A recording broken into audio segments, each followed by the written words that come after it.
အားလုံးပဲမင်္ဂလာပါ Let's Manga Reader Channel လေးကနေပြီးတော့ကြိုဆိုလိုက်ပါတယ်ဒီနေ့မှာတော့ Boruto Two Blue Lotus Manga ရဲ့ Chapter 1ကိုဖတ်မှာဖြစ်ပါတယ်ကျွန်တော်ပထမဦးဆုံးဗီဒီယိုစအုပ်တာဖြစ်တဲ့အတွက်ကြောင့်လိုအပ်တာရှိရင်အကြံပြုသွားကြလို့ရပါတယ်ခင်ဗျာဒါဆိုရင်တော့ကျွန်တော်တို့စလိုက်ရအောင်ခင်ဗျာ Chapter စမှာတော့ဆာရတယောက်ဟိုကာရဲ့ရုံငယ်ရှိမှမတည့်ရနေတော့တွေ့ရမှာဖြစ်ပါတယ် Chapter 1ရဲ့ကာဘာဘူတူကတော့ Boruto ဖြစ်ပြီးတော့ Title ကလည်း Boruto ပဲဖြစ်ပါတယ်ဆာရတာကကျွန်မရှင်တို့ကိုချိန်ချင်းရှင်းပြပေးပြီးဘာလို့နားမလည်နိုင်သေးတာလဲလို့ရှီကာမာရူတို့ကိုပြောနေပါတယ်။အခါမှာတော့ရှီကာမာရူကထပ်မပြောနဲ့တော့ဆာရတာငါတို့သူ့ကိုအချိန်ချင်းအခွင့်အရေးတွေပေးပြီးသားသူအရင်စီးစာဖောက်ခဲ့တာပြီးတော့သူကတစ်စပေါက်ဆိုတာကိုတတိယဟိုကာကဲကိုတက်ပြီးတော့ဟိုကာကဲရဲ့သားဖြစ်တဲ့ကာဝါကီကိုပါတက်ဖို့ကြိုးစားခဲ့တာငါတို့သူ့ကိုအပြစ်မပေးဘဲထားလို့မရဘူးလို့ပြန်ပြောပါတယ်။ဆာရတာကလည်းကျမအရင်ကပြောသလိုပဲရှင်တို့သိတာကအကုန်လုံးအမှားတွေကြီးပဲဘိုလ်တို့ကဘယ်တော့မှတတမမြောက်ကိုမတက်ခဲ့ဘူးအနည်းဆုံးတော့ရှင်တို့သူကိုရှင်းပြဖို့အခွင့်အရေးလေးပေးတင်တယ်လို့ပြောလိုက်ပါတယ်။သူ့မှာသာအပြစ်မရှိဘူးဆိုလို့ရှိရင်ဘာဖြစ်လို့ထွက်ပြေးတာလဲပြီးတော့ငါတို့မှအဲဒါရဲ့စရင်းငံအမြင်နဲ့တက်တည်ထွက်ဆိုချက်လည်းရှိပြီးသားလို့ခိုလိုဟာမာရူကလည်းဝင်ပြောပါတယ်။တရားရောက်ကရှင်းကိုတတ်ဖို့အမိန်ပေးရင်ရှင်ရောထွက်မပြေးဘူးလား။ကျေးဇူးပြုပြီးတော့အမိန်ကိုပြန်ရုံသိမ်းမိပါပြီးတော့သူရှင်းပြတာကိုနားထောင်တင်တယ်လို့ဆာရယာကထပ်ပြောလိုက်ပါတယ်။အခါမှာတော့အရှိကမာရူက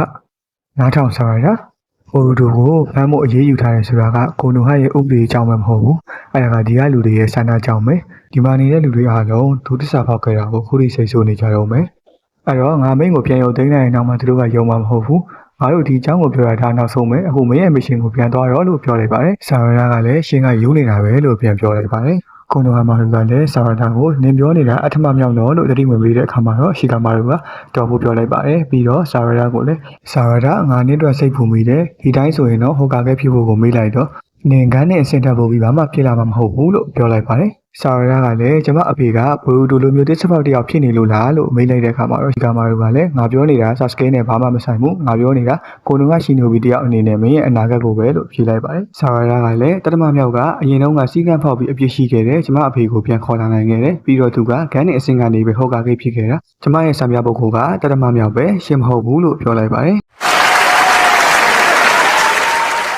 ကာဝါကီကသူချိတ်ပိတ်ထားတဲ့ဒိုင်မန်ရှင်နဲ့ကနာရူတိုတို့ကိုဝင်ပြီးကြည့်နေပါတယ်ဆာရတာနဲ့ဆူမေဘဲတို့နေအောင်လမ်းလျှောက်ရင်းနဲ့အဲ့ဒါကမာစတာရှီကာမာရူရဲ့အမားမဟုတ်မှန်းသိတာတော့ငါထပ်ပြီးစိတ်တုံမိနေတယ်လို့ဆာရတာကပြောပါတယ်ဆူမေဘဲကလည်း Omnipotent ရဲ့အစွမ်းကြောင့်ဒါကြီးကအမှန်မဟုတ်ဘူးဆိုတာကိုဘယ်သူမှသတိထားမိကြမှာမဟုတ်ဘူးသူတို့အတွက်တော့ထူးဆန်းနေတာကငါတို့ပဲသူတို့အတွက်အရင်ကတည်းကကာဝါကီကတတမမြောက်ဟိုကာခဲ့ရတာဥဇူမာကီကာဝါကီဖြစ်နေကြတာပဲဒါကမှသူတို့လက်ခံတဲ့ရိုးရှင်းတဲ့အမှန်တရားလို့ပြောပါတယ်ပြီးတော့ဘော်ရူတိုကအပြစ်ရှိတဲ့အပြင်လူတယောက်ဂျေဇူးကနဲ့တစ်စပေါက်တယောက်ဆိုပြီးတော့ဗောလို့ဆာရတာကဆက်ပြောလိုက်ပါတယ်အစားပိုင်းမှာတော့အားလုံးကဒီမမှန်တဲ့အရာကိုသတိထားမိကြသေးတယ်ကိုနိုကမှမွေးပြီးကြီးပြင်းလာတဲ့ကာဝါကီမှာဘာဖြစ်လို့ခါရာကပြုပြင်ပေးထားတဲ့ခန္ဓာကိုယ်မျိုးရှိနေတာလဲမမိုရှိကီကတော့ဘာဖြစ်သွားတာလဲဆိုတာမျိုးမာစတာရှီကာမာရူကတော့အစားတုန်းကကာဝါကီကိုအဲ့အကြောင်းကိုမေးဖို့တည်တယ်ဒါပေမဲ့အဲ့ဒီတန်နီယာစိတ်လေးတွေလည်းအချိန်ကြာလာတဲ့အများ Omnipotent ရဲ့ကျေးဇူးကြောင့်တဖြည်းဖြည်းပျောက်ကွယ်သွားတယ်အခုဆိုရင်ဘယ်သူမှအဲ့ဒီတန်နီယာစိတ်တွေမရှိကြတော့ဘူးငါတို့ဒီယူကြောင်ကြောင်စွမ်းရည်ကြီးကိုတာမြန်ဖို့ဘယ်လိုအောင်လုပ်ရမလဲလို့ပြောလိုက်ပါတယ်ဒီအမွန်ကနင်တို့အရှုံးမပေးသေးဘူးလားနင်တို့သိလားဒါကမနိုင်တဲ့ကစားပွဲကြီးနော်လို့ဆာရဒန်နဲ့ဆူမာရီနိုကိုပြောနေပါတယ်ငါရဲ့ညှို့တဲ့စွမ်းရည်လိုပဲ Omnipotent ကိုငါမထိန်ချုပ်နိုင်ဘူးအနည်းဆုံးတော့အဲ့ဒါဘယ်လိုအလုပ်လုပ်လဲဆိုတာကိုတော့ငါတို့စပြီးနားလည်လာတာပဲလို့အဲ့ဒါကပြောပါတယ်ဆာရဒန်ကလည်းငါတို့ဘယ်လိုလုပ်ပြီးအရှုံးပေးနိုင်မှာလဲတခြားသိထားတဲ့အချက်လက်တွေရောရှိသေးလားလို့မေးလိုက်ပါတယ်အဲ့ခါမှာတော့အဲ့ဒါကလည်းအခုငါတို့ဘာတွေသိထားလဲဆိုတော့ Omnipotent ဆိုတာက Otsutsuki ရဲ့ရှင်ကျေးဇူးအမျိုးအစားပဲအဲ့ဒါကတစုံတယောက်ရဲ့ဆန္ဒကိုအမှန်တကယ်ဖြစ်အောင်လုပ်ပေးနိုင်တယ်ပြီးတော့အဲ့ဒါကကာဝါကီရဲ့ဆန္ဒဖြစ်နေတာပဲအဲ့ဆန္ဒကငါတို့ရဲ့လက်ရှိအခြေအနေတွေအားလုံးကိုပြန်ဖန်တီးလိုက်တာပဲလူတွေအားလုံးရဲ့မှတ်ဉာဏ်ကပြောင်းလဲခံလိုက်ရတယ်သူတို့ရဲ့မှတ်ဉာဏ်ထဲမှာကာဝါကီနဲ့ဘိုရူတိုနဲ့ပတ်သက်တဲ့အကြောင်းအရာတွေအားလုံးပြန်ပြင်ရေးခံလိုက်ရတယ်ပြလက်အနေနဲ့သူတို့နှစ်ယောက်နေရာချင်းလဲသွားတာလို့အဲ့ဒါကပြန်ရှင်းပြလိုက်ပါတယ်အဲ့ဒါကိုပြန်ပြောင်းဖို့နည်းလမ်းမရှိတော့ဘူးလားလို့ဆာရတာကထမ်းမေးလိုက်ပါတယ်ငါလည်းမသိဘူး Omnipotent မိထားတဲ့သူတွေကိုပြောလဲဘာမှထူးမှမဟုတ်ဘူးသူတို့ဘယ်တော့မှနားလဲမှမဟုတ်ဘူးလို့အဲ့ဒါကပြန်ပြောပါတယ်ဒါပေမဲ့ဘာလို့လဲအမှန်တရားကအကျိုးကြောင့်စီလျော်နေတာပဲငါတို့သူတို့ကိုတေချာရှင်းပြဖို့ပဲလိုတာလို့ဆာရတာကလည်းပြောပါတယ်အဲ့ခါမှာတော့အဲ့ဒါကစဉ်းစားကြည့်မှတ်ဉာဏ်တွေချိုးရင်းနေတယ်လို့သတ်မှတ်ခံနေရတာကနင်တို့မဟုတ်ဘူးလားအဲ့တော့နင်တို့ကိုဘယ်သူကအဖက်လုပ်မှာလဲပုံမှန်လင်းပြောရရင်ငါကတော့အရင်တိုင်းပြန်ဖြစ်ဖို့ကြိုးစားနေတာကိုလက်လျှော့လိုက်ပြီးအဲ့ဒါကနည်းနည်းလေးစွန့်စားရတယ်ဆိုပေမဲ့လည်းမှတ်ဉာဏ်တွေပြန်ပြီးရတဲ့ဆိုင်ပို့ပြီးလက်တွေ့ကြတယ်လို့အဲ့ဒါကပြောလိုက်ပါတယ်ပြီးတော့အဲ့ဒါကဘယ်လိုပဲဖြစ်ဖြစ်ငါနဲ့ထူးဆန်းနေတယ်လို့ခံစားမိတယ်ဒီလိုနှစ်ယောက်ကအိုဆူဆူကီလည်းမဟုတ်ဘဲနဲ့ဘာလို့မှတ်ဉာဏ်တွေရှိနေသေးရလဲလို့ဆာရဒန်နဲ့ဆူမာရင်းနဲ့ကိုကြည့်ပြီးပြောလိုက်ပါတယ် Omnipotent နဲ့ညှို့တဲ့နှစ်ခုလုံးကအိုဆူဆူကီတွေအပေါ်မှာမတက်ရောက်ဘူးငါနဲ့တွေးသားတော်ဆက်တဲ့ဒဲမွန်အပေါ်လည်းအဲ့ဒါကအလုံးမဖြစ်ဘူးဒါပေမဲ့နင်တို့ကအဲ့ဒီနှစ်ခုလုံးမဟုတ်ဘူးဘယ်လိုလုပ်ပြီးနင်တို့ရဲ့မှတ်ဉာဏ်တွေကျန်နေသေးတာလဲ အဲ့ဒါထက်ပိုပြီးအရေးကြီးတာကနင်တို့900မြုပ်တက်ကိုမိနေတာတေချာရဲ့လားလို့အဲ့ဒါကထပ်မေးလိုက်ပါတယ်အဲ့အချိန်မှာတော့ဆာရဒါနဲ့ဆူမီရဲလည်းဘာမှမပြောနိုင်ပဲဖြစ်နေပါတယ်ဆူမီရဲကရှီကာမာရူသူ့ကိုအရင်ကပြောခဲ့တာကိုပြန်ပြီးတော့တတိယသွားပါတယ်အဲ့ဒါကတော့ရှီကာမာရူကနားထောင်နင်တို့နှစ်ယောက်ညှို့တက်မမိဘူးဆိုတာကိုဘယ်သူမှမသိစေနဲ့အထူးသဖြင့်ဒဲမွန်သူ့ရဲ့ညှို့တက်ကနင်တို့နှစ်ယောက်ပေါ်အလုံးမလုပ်ဘူးဆိုရင်အဲ့ဒါကနင်တို့နှစ်ယောက်ကအဲ့ဒါကိုတတ်ဖို့ဖြစ်နိုင်တဲ့လူတွေပဲငါဘာပြောလဲသိတယ်မလားတကယ်လို့နင်တို့ညှို့တက်မမိဘူးဆိုတာသူတို့သိပါလို့ရှိရင်နင်တို့လည်းအသက်အန္တရာယ်ရှိတယ်လို့ပြောခဲ့တာပါအဲ့တော့မှဆူမရင်လည်းငါတို့နင်းကိုခဏခဏပြောဦးပါတယ်ငါနဲ့ဆာဝဒါကငါတို့ရဲ့ခံစားချက်တွေကိုဖုံးထိုင်ုံတက်တက်ပဲငါဆိုလိုတာကလေဘယ်သူမှနေရညှို့တက်ကနေမလွတ်မြောက်နိုင်ဘူးမလားဟုတ်တယ်မလားအဲ့တော့မှအဲ့ဒါကလည်းအင်းမငါထင်ထားတဲ့အတိုင်းဖြစ်နေတာပဲလို့ပြန်ပြောလိုက်ပါတယ်ဆာဝဒါနဲ့ဆူမရင်လည်းအဲ့တော့မှနည်းနည်းစိတ်အေးသွားရပါတယ်ဒေမွန်ကတော့နည်းနည်းစဉ်းစားနေပုံပါပဲနောက်ထပ်စာမျက်နှာမှာတော့ကာဝါကီကိုတွေ့ရမှာဖြစ်ပါတယ်ပြီးတော့မီဇူကီလည်းရှိနေပါတယ်ကာဝါကီကမီဇူကီကိုမင်းသွေးစာနေတာကိုရက်လိုက်ပါလားအဲ့ဒါကလုံးဝအသက်ရှူကျက်တယ်လို့ပြောလိုက်ပါတယ်မီဇူကီကဘိုရူတိုကမင်းကိုတက်ချင်နေသေးတယ်ဆိုတာငါပြောရဲတယ်ပြီးတော့သူလည်းမင်းလိုအိုဆူဇူကီတယောက်ပဲဖြစ်နိုင်ရင်များတာကသူ့ရဲ့ချာကရာကိုဖျောက်တာကျွမ်းကျင်နေလောက်ပြီလို့ပြောပါတယ်ကာဝါကီကလည်းသူဒီကိုလာမယ်ဆိုရင်ငါတမ်းပြီးတော့တီးမှာပဲသူအာယုံကစနစ်ကိုလှည့်စားလို့ရရင်တော့ငါကိုတော့လှည့်စားလို့ရမှာမဟုတ်ဘူးမင်းလည်းအဲ့ဒါကိုသိတယ်မလားလို့ပြန်ပြောလိုက်ပါတယ်ငါမင်းကိုကာကွယ်ခြင်းနဲ့ပြီးတော့ငါချိန်နဲ့ငါသူ့ကိုတတ်မယ်လို့မီဇူကီကပြောပါတယ်မင်းကြိုက်တယ်လို့လို့ဒါပေမဲ့ကျေးဇူးပြုပြီးငါနဲ့ကိုလိုက်နေတာကိုရက်လိုက်ပါလားအဲ့ဒါကစိတ်နှောက်ယှက်ဖြစ်တယ်လို့ကာဝါကီကပြန်ပြောလိုက်ပါတယ်မီဇူကီကလည်းဒါပေမဲ့ကာဝါကီမင်းကလို့ပြောနေတဲ့အချိန်မှာပဲကာဝါကီစီကိုရှီနိုဘီတချို့ကသတင်းလှမ်းပို့ပါတယ်အဲ့ဒါကကာဝါကီရှာဖွေရေးအဖွဲ့ကပါငါတို့နေရအပြင်ဘက်မှာလက်သေးမှတ်တွေတွေ့ထားတယ်လို့သတင်းပို့တာဖြစ်ပါတယ်ကာဝါကီကလည်းချက်ချင်းပဲဗမာလဲဆိုပြီးတော့ရှာဖွေရေးအဖွဲ့တွေစီကိုသွားဖို့လေပေါ်ပြန်သွားပါတယ်နေမြေစီရဲ့အရှိဘက်မှာပါလို့ရှာဖွေရေးအဖွဲ့ကထပ်ပြီးတော့ပြောပါတယ်ကာဝါကီကမင်းဗမာပဲရှိန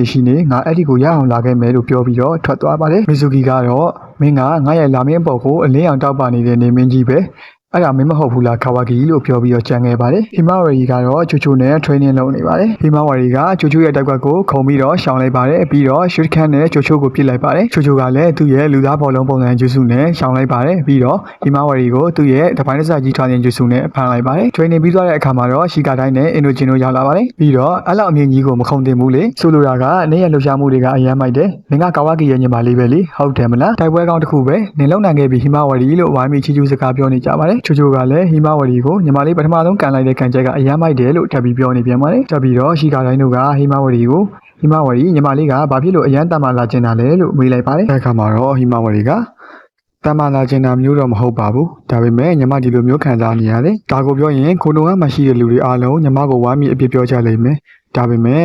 ညီမဘိုရူတိုကိုကူညီခြင်းတယ်လို့ပြောလိုက်ပါတယ်အင်ဒိုရှီကာချိုလည်းအဲ့စကားကိုကြားလိုက်တဲ့အခါမှာတော့အံ့ဩသွားတယ်ပြီးတော့ညီမဆိုလိုချင်တာကဒီလိုမဟုတ်ဘူးမလားဒါကမရည်ရဘူးနော်လို့ပြောလိုက်ပါတယ်အဲ့ခါမှာတော့ဟီမာဝရီက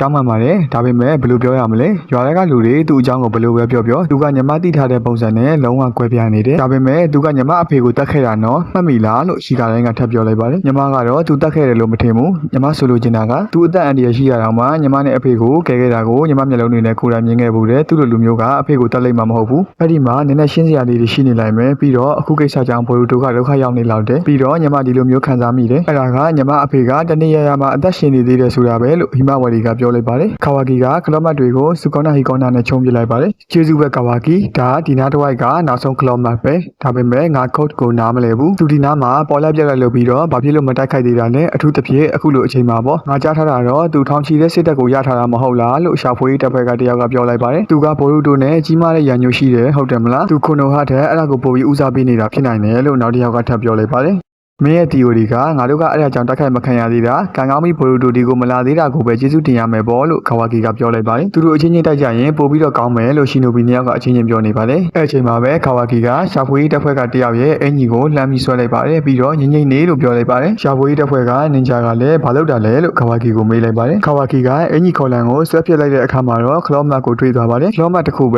မင်းရဲ့ကုတ်ပေါ်မှာဒါဘယ်လောက်ကြာပြီလဲမင်းအဲ့ဒါကိုသတိထားမိလားလို့ကာဝါကီကမေးလိုက်ပါတယ်ရှာဖွေရေးနင်ညာကလည်းသူလုံးဝမသိခဲ့ဘူးလို့ပြန်ပြောပါတယ်ကာဝါကီလည်းရှီကာမာရူကိုဆက်သွယ်လိုက်ပါတယ်ရှီကာမာရူကဘာခလော့မတ်တွေထက်ရှိနေသေးတာလားလို့မေးလိုက်ပါတယ်ကျွန်တော်အခုသွားရှာမလို့ပြီးတော့လက်သက်မှတ်ရှိတဲ့လူတွေကိုတနေရာထဲမှာစုထားဖို့ပြောပေးပါအဲ့ဒါတွေကိုရှာတွေ့ရင်ကျွန်တော်တစ်ခုချင်းစီကိုချုံပြမယ်လို့ကာဝါကီကပြောပါတယ်ခုတ်ဆိုတဲ့ခွေကောင်ဘာတွေလုပ်ဖို့ကြံနေတာလဲလို့ရှီကာမာရူကပြောနေပါတယ်ကာဝါကီကမြန်လုံးမစ္စတာရှီကအခုကျွန်တော်တို့လုပ်နေတာဒါအကုန်ပဲလို့ပြောပါတယ်အဲ့အချိန်မှာပဲရွာထဲမှာခလော့မတ်မှတ်ခံထားရတဲ့လူတယောက်စီကနေပြီးတော့ကလော့ကောင်တစ်ကောင်ကရုတ်တရက်ထွက်လာပါတယ်အာယုံခံအဖွဲ့ကလည်းချက်ချင်းပဲအမြင်မသိချာကွာ တစ်မျိုးကိုအာယုံခံမိတယ်လို့ပြောနေကြပါတယ်ခလောကောင်ကလူတွေကိုစပြီးတော့တိုက်ခိုက်ပါတယ်နောက်ထပ်ခလောကောင်တွေလည်းရွာထဲမှာထပ်ပေါ်လာပါတယ်ခုနကရဲတဲ့ဖွဲ့ကလည်းသူတို့တက်ကူတွေလိုတယ်လို့ပြောနေပါတယ်ကြည်ရတာသူတို့ကအနေအတိုင်းမှာတစ်ချိန်နဲ့ပေါ်လာတဲ့ပုံပဲသူတို့ကြောင့်ဒဏ်ရာရထားတဲ့လူတွေလည်းရှိနေတယ်မတိုက်ခိုက်နိုင်တဲ့လူတွေကိုစပြီးတော့ရှောင်ခိုင်းလိုက်တိုက်ခိုက်နိုင်တဲ့လူတွေကအနည်းဆုံးနေရာကိုအမြန်ဆုံးသွားကြလို့ဟီကာမာတို့ကအမိန်ပေးလိုက်ပါတယ်ဘာလို့ဒီချိန်ညမှာတိုက်ခိုက်တာလဲခုတ်ဆိုပြီးတော့ဟီကာမာတို့ကစဉ်းစားနေပါတယ်ကာဝါကီကခလောကောင်တွေကိုစတင်တိုက်ခိုက်နေပြီးတော့ရွာသားတွေကိုကာဝယ်ဖို့လုပ်နေပါတယ်ပြီးတော့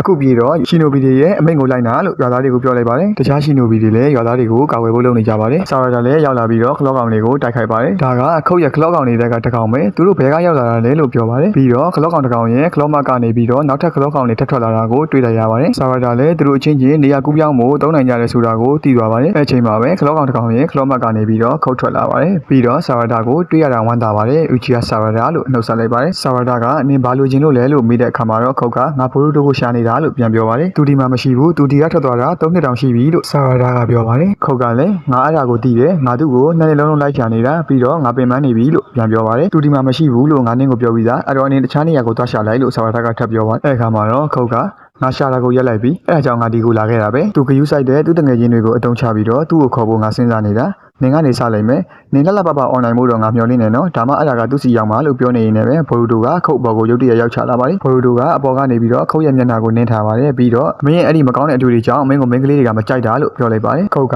သူ့ဘော်ကဘော်ရူတိုကိုတိုက်ခိုက်လိုက်ပါတယ်ဒါပေမဲ့လည်းဘော်ရူတိုကရှောင်လိုက်ပါတယ်ခါဝါကီကလည်းဘော်ရူတိုရောက်နေတဲ့ဆိုတာကိုသိသွားပါပြီချာကောလာချက်လက်တွေရအဲ့ဒါဘော်ရူတိုပဲသူကကောင်းကင်ဘော်ကနေပြီးတော့ခုတ်ရဲ့အပေါ်တဲ့ကိုရုတ်တရက်ကျလာတာလို့အလုံးကိုသတင်းပို့နေပါတယ်အခါမှာတော့ရှီကာမာရူကနားထောင်ညာခုတ်နဲ့သူ့ရဲ့ခလောကောင်တွေကိုတိုက်ခိုက်ဖို့ကဦးစားပေးပဲဒါပေမဲ့ဘော်ရူတိုဘာတွေကြံနေလဲဆိုတာကိုလည်းစောင့်ကြည့်ထားမှရမယ်ဆိုပြီးတော့အမိန်ပေးလိုက်ပါတယ်ဘော်ရူတိုကတော့ဆာရာရှိမှာရက်နေပါတယ် final page မှာတော့ခါဝါကီကအမိန်နောက်ဆုံးတော့ထွက်လာပြီပေါ့ဘော်ရူတိုလို့ပြောရင်းနဲ့ chapter 1ပြီးသွားပါတယ်နောက်နေ့တွေမှာနောက်ထပ် chapter တွေနဲ့ပြန်တွေ့ကြရအောင်ကျွန်တော်ရဲ့ channel လေးကိုလည်း subscribe လုပ်ထားပေးကြပါဦးခင်ဗျာအားလုံးကိုကျေးဇူးတင်ပါတယ်